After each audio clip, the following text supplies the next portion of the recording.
भूमि निम्नीकरण और संरक्षण उपाय।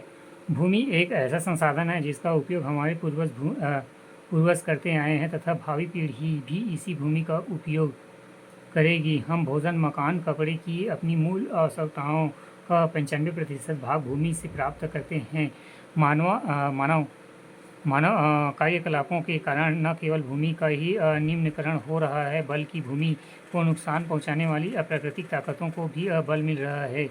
इस समय भारत में लगभग 13 करोड़ हेक्टेयर भूमि निम्नकृत है, जिसमें से लगभग 28% भूमि निम्नकृत वनों के अंतर्गत 56% क्षेत्र जल अपरदित है और शेष क्षेत्र लवणीय और एवं क्षारीय है। कुछ मानव क्रियाओं जैसे कि वनोन्मूलन, पशुचरण, खनन ने भी भूमि के निम्नीकरण में मुख्य भूमिका निभाई है। खनन के उपरांत खदानों वाले स्थानों को गहरी खाइयाँ और मलबे के साथ खुला छोड़ दिया जाता है।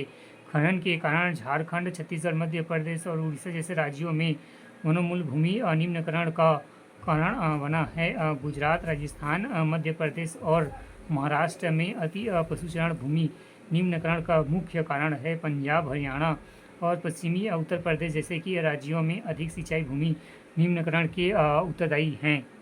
अति सिंचन में उपलब्ध जलाक्रांतता भी भूमि निम्नीकरण के लिए उत्तरदायी है, जिससे मृदा में लवणीयता एवं क्षारीयता बढ़ जाती है। खनिज प्रक्रियाएं जैसे कि सीमेंट उद्योग की चूना पत्थर को पीसना और मृदा बर्तन उद्योगों से चूना खनियां मृदा एवं सेलखटी के प्रयोग से बहुत अधिक मात्रा में वायुमंडल से भी धूल विसर्जित होते हैं।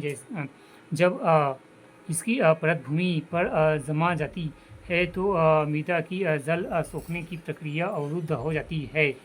पिछले कुछ वर्षों में देश के विभिन्न भागों में औद्योगिक जल निकास से बाहर आने वाला अपशिष्ट पदार्थ भूमि और जल प्रदूषण का मुख्य स्रोत है। भूमि निम्नीकरण एवं समस्याओं को सुलझाने के कई तरीके हैं। वन रोपण एवं चारागाहों का उचित प्रबंधन इसके कुछ हद तक मदद कर सकते हैं। पेड़ों के रक्षक, निकला एवं शेल्टर बेल्ट, पशुचरण नियंत्रण एवं रेतीले टीलों को भी कांटेदार झाड़ियाँ लगाकर स्थिर बनाने की प्रक्रिया से भी भूमि कटाव को रोकथाम शुल्क क्षेत्र में किया जा सकता है।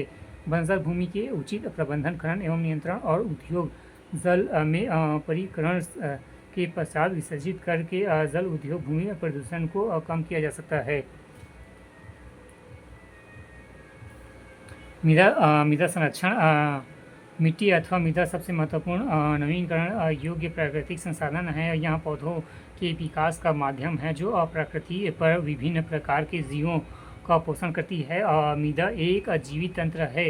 कुछ सेंटीमीटर गहरी मृदा बनने में लाखों वर्ष तक लग जाते हैं। मृदा बनने की प्रक्रिया में उच्चवज जनक सेल एवं स्थल सेल एवं जलवायु, वनस्पति और अन्य जीव पदार्थ समय मुख्य कारण है। प्रकृति के अनेक तत्व जैसे कि तापमान परिवर्तन, बहते जल, मृदा की प्रक्रिया, पवन एवं हिम नदी एवं बटन क्रियाएं आदि मृदा बनाने की प्रक्रिया में योगदान देती हैं। मृदा में होने वाले रासायनिक जैविक परिवर्तन भी महत्वपूर्ण है। मृदा जैव, ह्यूमस और अवैध दोनों प्रकार के पदार्थों से बनती है। चित्र 1.5 मृदा बनने की प्रक्रिया को निर्धारित करने वाले तत्व उनके रंग एवं गहराई, गठन, वायु एवं रासायनिक और